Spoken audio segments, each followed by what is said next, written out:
Kiko! Primeran hemen. Bai, primeran, ez da? Bai. Bueno, azalpenak eman berdizkigu edo bintzat azaldu behar duzu zer den Zirkom, ez da? Ba, Zirkom da Europa mailako telebista publikoen elkarte bat, ez? Eta urtero kongresu antzeko bat antolatzen dute, iaz Irlandan izan zen, gonbidatu bezala joan ginen, eta gure zuzendari orokorrak, Andoni Aldekoak, proposamen egin zuen, aurten hementxe Euskal Herrian Donostian egin dadin, eta gure proposamena onartua izan zen, eta aste honetan daukagu. Eta zesan nahi du honek Euskal Telebistarentzat? Ba, gauza asko.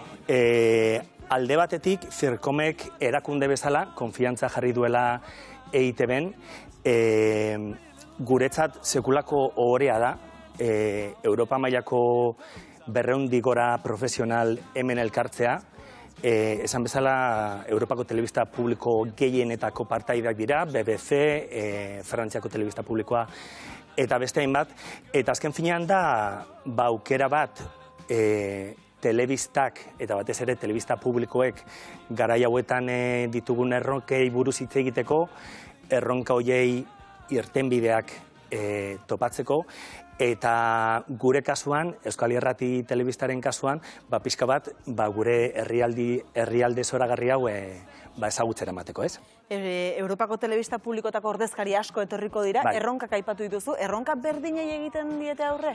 Azken finean bai, badaude aldaketa gutxi batzuk, baina telebistaren mundua eta telebistaren mundua esan beharrean ikusentzunezkoen mundua ikaragarri aldatu da azkenengo urteetan, alde batetik plataformak gure bizitzara etorri zirenean, baina ondoren pandemiak sekulako aldaketak ekarri ditu, ez?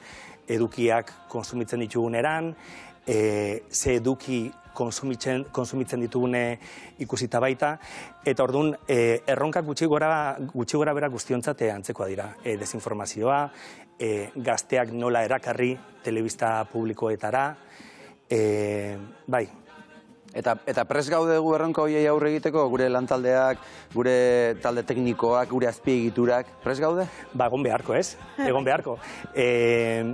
Azken finean, argi dago telebista publikoek badaukatela bete behar bat telebista komertzialek ez daukaten, ez? Eta hori da, audientziak eta gainontzeko neurriak kontuan hartuta, telebista publikoek hortaz gainera zerbitzu publikoa ere eman behar diete, ezta? Eta nik eta Euskal Irrati telebistaren zuzendaritzan guztiok argita garbi ikusten dugu, telebista publiko batek gure kasuan Euskal Irrati telebistak balio erantzi bat eskaini behar diola, ez? Gure kasuan Euskal Gizarteari. Ezun, nahi izan duzu telebista pila bat etorriko direla, baduz horrela bat etorriko den hauetatik horrela bereziki enbidia pixka bat ematen dizuna da, Josau telebista bai gustatzen zeak. Bueno, nik nire aurreko bizitzan, Erresuma Batuan bizi nintzenean Discoveryn, guk harremana handia genukan BBC-rekin. Koprodukzio asko egiten genituen elkarrekin, eta orduan, nik nola baiteko kutxun moduan ikuste ditut, eta hortaz aparte, ni ona Euskal Telebistara etorri nahi zenean, batzutan baditut diet, ez, laguntza eskatzeko, ez dakit, erregina heltzenean, gure albistegitako talde bat BBC-ra joan zen, eta kronika bat egin zuen, eta orduan alkarri laguntzen diogu, beraz, kutxun bat aukeratzekotan BBC aukeratuko nuke bai. Denbora daramagu, sango dugu hau guztia antolatzen, aste honetan izango dena antolatzen, zaila izan da? Oso zaila. Esan beharra dukat, nik baino askoz lan gehiago egin duela komunikazio taldeak, baina bai, sekulako lana dago honen atzean, hainbat konferentzia eta topaketa antolatuko dira, 20 islari, etorriko dira mundu guztitik, goi mailako islariak, eta hortaz aparte, gala badago, irekierako gala Miramar Jauregian egingo da, ondoren ostegunean, esan bezala egun osoan, hainbat hitzaldi eta topaketa egongo dira, gauean sari banaketa dago, ostiralean hitzaldi gehiago, eta ondoren aprobetxatuz Europa mailako telebista eta ikusentzunezkoei buruz gehien dakiten 200 pertsonatik gora hemen daudela, txango bat ere antolatu dugu, Getarira, eta ondoren Txilida lekura. Orduan bai, sekulako lana dago hemen atzean, eta dena inglesez egin behar da. Eta hortaz aparte, logistika kontuak ere badaude, ez da? Ukraniako uste dut 2 telebista zirela etortzekoak, edo 3, bat badator, besteak gerra dela eta ezin izango du etorri eta online konektatuko dira, baina bai sekulako alegina eta lana egin da, bai antolakuntzan, bai logistikan, eta baita kontuan hartuta nortzuk elkartuko diren hemen, goi mailako hitzaldiak eta ekintzak antolatu behar ditugulako. 20 hizlari esan duzu, 20 horien artean zu izango zara bat. Ekitaldi nagusian hitzaldia eskainiko duzulako, zertaz hitz egingo duzu? Niretzat oso garrantzitsua den kontu bati buruz. Lehen esan bezala, nik benetan sinisten dut, eta bihotzez, hau ez da marketina, telebista publikoek lagundu dezaketela gizartea hobetzen, eta gizarteei aurrera pausoak ematen, ez? Nik behin baino gehiagotan kontatu dut, Discoveryn hasi nintzenean, 2005ean, lehenengo astean langile berriei nolabaiteko harrera bat egiten digute, ez? Eta han komentatu zuten Discoveryren misioa, Discoveryk egiten dituen edukien bitartez mundua hobetzea dela, ez? Eta nik hori lehenengo zentzu nuenean esan nuen, nola igartzen den enpresa amerikar batean nagoela. Baina gero, egunak eta asteak eta hilabeteak aurrera joan ala konturatu nintzen, baietz, edukiek lagundu ez daketela gizarte baten hobekuntzan, ez da? Eta niri Euskal Telebistako zuzendari izateko aukera sortu zitzaidanean, zentzu horretan hartu nuen, ez? Discoveryn ikasi nituen gauza guztiak, nola telebista kate batek egiten dituen edukiekin lagundu ezaketen gizarte bati, hoiekonak hartzera. Ordu nire hitzaldia horren inguruan da. Askotan hitz egiten da telebistak neurtzeko modua audientziak direla, eta niretzat hori noski garrantzitsua da, baina hori bezain garrantzitsua da ze onurak hartzen diogun gizarteari. Orduan, nire hitzaldiak gai moduan hartzen du, ze balio erantzi ekardi ezaiokeen Euskal Irrati Telebistak etengabe aldatzen ari den Euskal gizarteari.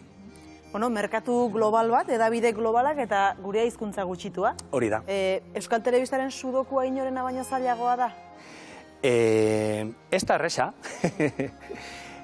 erresa, baina badaude beste herrialde batzuk ere, hizkuntza gutxituak dituztenak, hemen askotan konparatzen gaituzte Katalunia edo Galiziarekin, ez da? Eta niretzat kasua oso ezberdina da.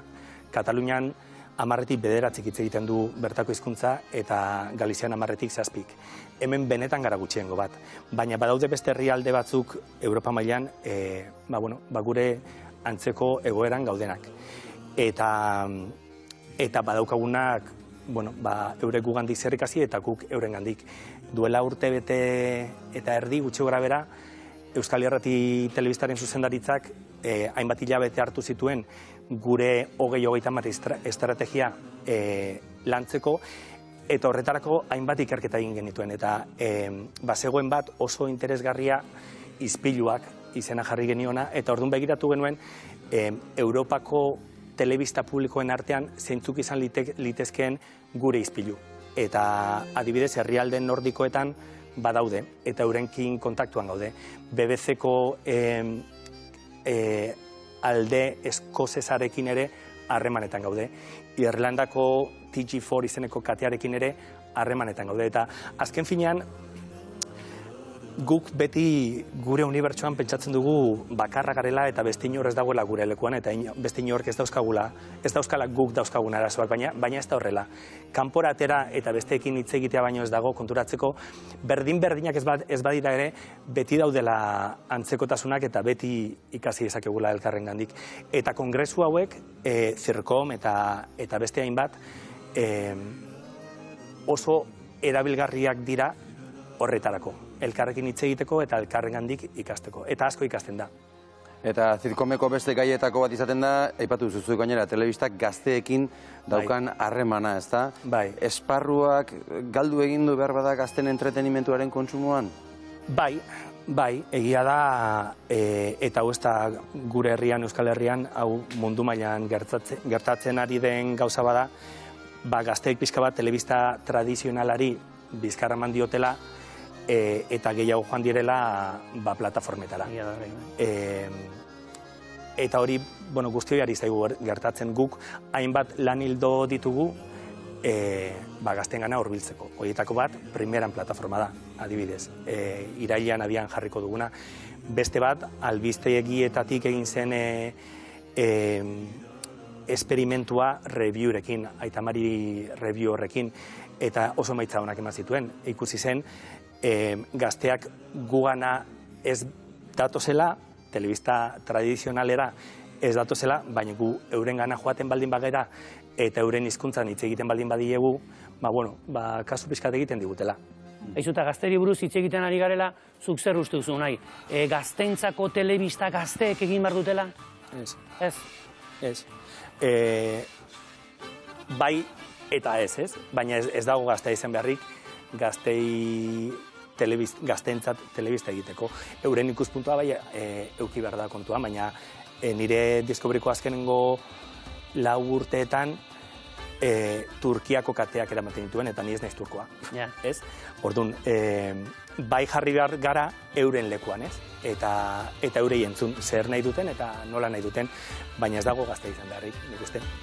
Unai, zirkomen leloa We Talk, We Listen, We Share, da? Hori da. Guk hitz egin, guk entzun, guk partekatu, izango litzateke itzulpena. Lelo horrekin bi bazuek ere deskribatu genezake? Bai. Zergatik ez, da? Bai, guk entzuten dugu. Eta partekatu ere, bai. Eta partekatu. Bai. Nik uste dut agian zuek aurkeztu beharko zenuketela. Hori? Ingelesez? Zergatik ez. Nahiko ongi esan duzu orain ingelesez, baina berdin da. Baina oso auskera ona. Ni galeseko auskera. Egia da.